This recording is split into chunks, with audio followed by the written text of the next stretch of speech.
Production is the key to the economic development of a country. Production can be agricultural, like cultivation of crops, or industrial, like manufacturing of goods. Over 70% of the population in India still lives in villages. People living in villages require various goods and services, many of which are produced locally.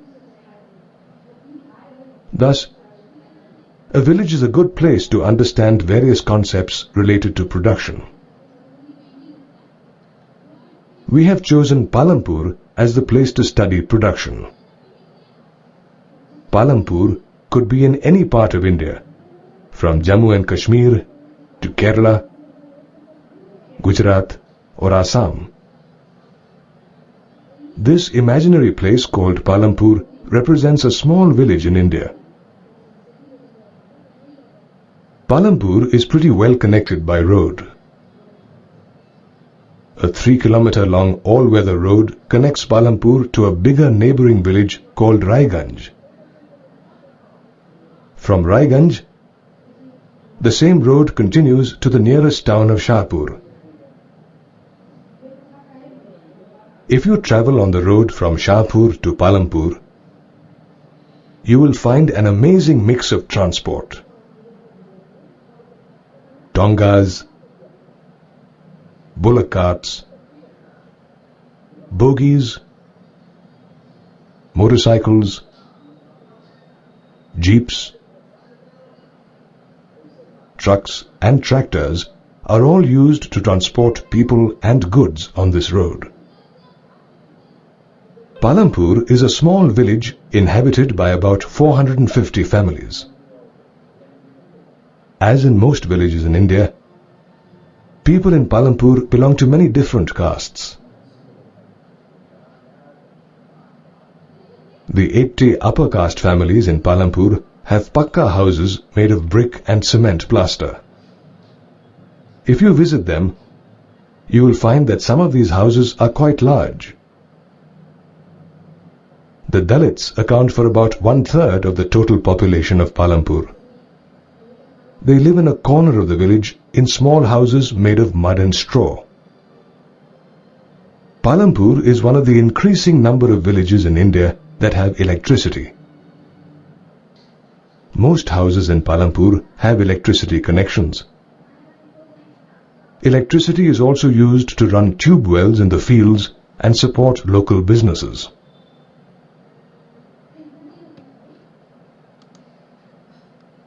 You may be surprised to know that in many villages in India, children walk several kilometers to reach their school.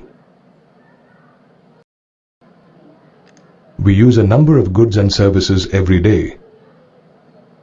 All these goods and services, from the food we eat, to the clothes we wear, and the appliances we use, and services like the bank we have an account in, and the transport we use to travel, are made available to us through production. Suppose you have a great idea about making a product or service required by people. Before you can put your idea into action, you will need to consider the factors required for its production. Whether you want to produce a crop, set up an office, or build a factory, you will need some place to do so.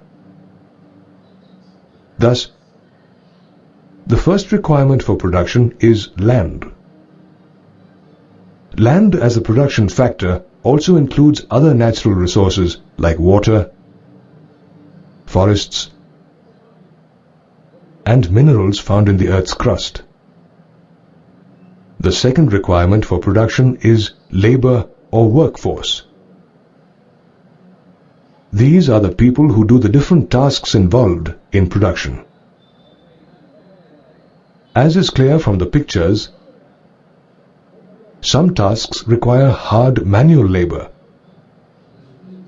while others require higher education and technical skills. A production activity needs certain inputs to produce an output in the form of the desired goods and services. The third requirement for production is the inputs required for the different stages of production. These inputs are called physical capital or simply capital. The most important factor here is the entrepreneur, who is willing to risk his capital to start a production activity.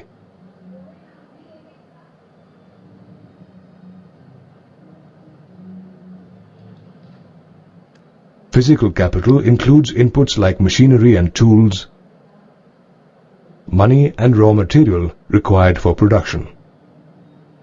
Some inputs like the building of a factory and the tools and machinery installed in it can be repeatedly used for production year after year.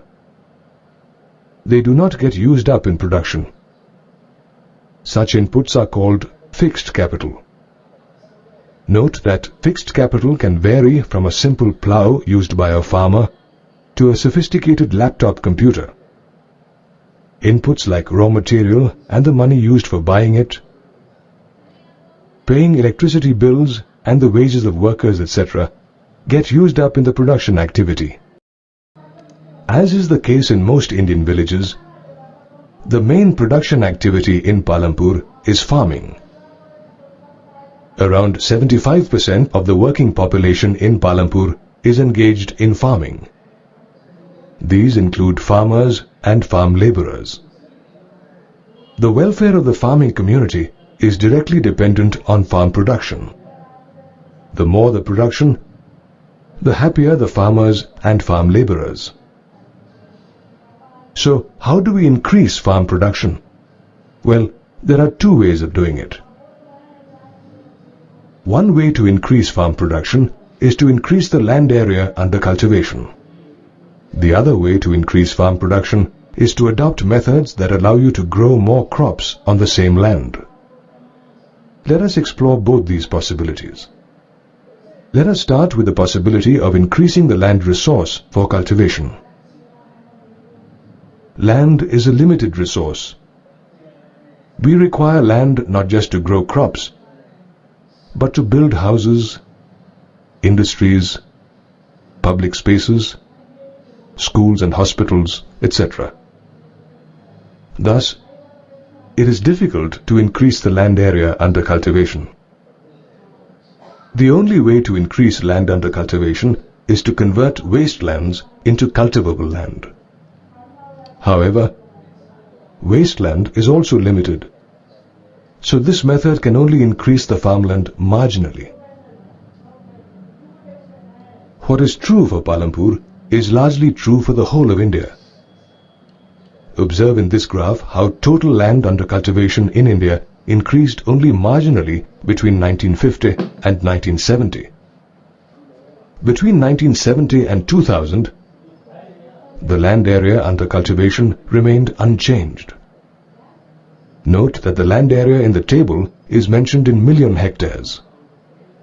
Hectare is the standard unit of measuring land area and is equal to the area of a square having a side of 100 meters.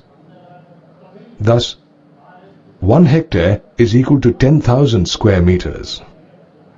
Since we cannot substantially increase the land area under cultivation, let us see how we can grow more crops on the same land to increase farm production. You can grow more crops on the same land in two ways. You can either adopt multiple cropping or use modern farming methods. Like most villages in India, farming is the main production activity in Palampur.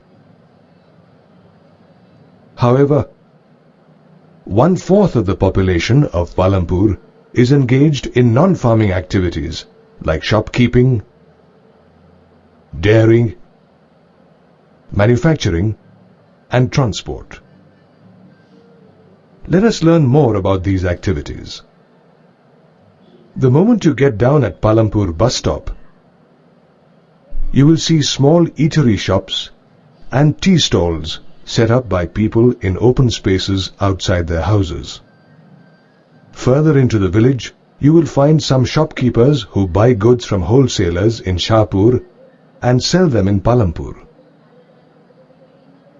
You can get all things of daily use like groceries, fruits and vegetables, toiletries and stationery items in the shops at Palampur. Meet Karim. He found that a large number of students from Palampur who attend college at Shahpur also take computer classes there. So, Karim started a computer training center in his house at Palampur. Karim bought a few computers and hired 2 computer literate women from the village. Now, a good number of students attend classes at his computer training center.